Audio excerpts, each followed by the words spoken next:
Hello everyone, welcome back to my another new video.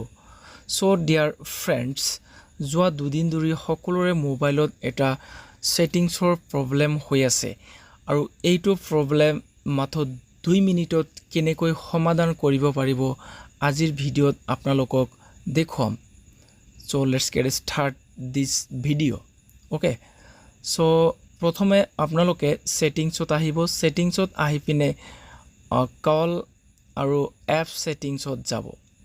So app সেটিংছত আহাৰ পিছত আপোনালোকে এনেকুৱা এটা ইন্টাৰফেস খোল খাব.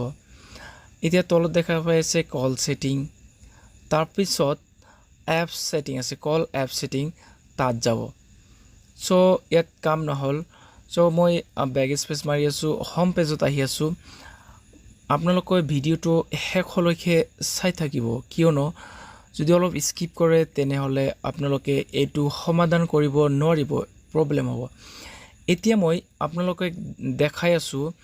সো আপোনালোকে জাস্ট যিখন আপোনালোকৰ কলিং নম্বৰটো ওলাই সেইখনত আপোনালোকে চাপ দিব, অৰ্থাৎ ক্লিক কৰি ধৰি ৰাখিব. তাৰ পিছত এনেকুৱা ইন্টাৰফেস খোল খাব. ওপৰত দেখা পাই আছে 3 ডট এটা অপচন আছে, তাত ক্লিক কৰিব. তাৰ পিছত ইয়াত আপোনালোকে দেখা পাব আনইনষ্টল আপডেট, তাত সিম্পলি ক্লিক কৰি দিব. আপোনালোকে চাই আছে 3 ডটত ক্লিক কৰি দিব আনইনষ্টল আপডেট. ইয়াত ক্লিক কৰাৰ লগে লগে আপোনালোকে তাৰ পিছত আপোনালোকে ওকে কৰি দিব. মই ওকে প্ৰেছ কৰি আছো. ওকে কৰাৰ লগে লগে আনইনষ্টল আপডেট সাকসেসফুলি হৈ যাব. দেন এতিয়া দেখিব পাৰিব আপোনালোকে আগৰ যেনেকুৱা আপোনালোকৰ সেটিংস আছিল দেখাই আছে.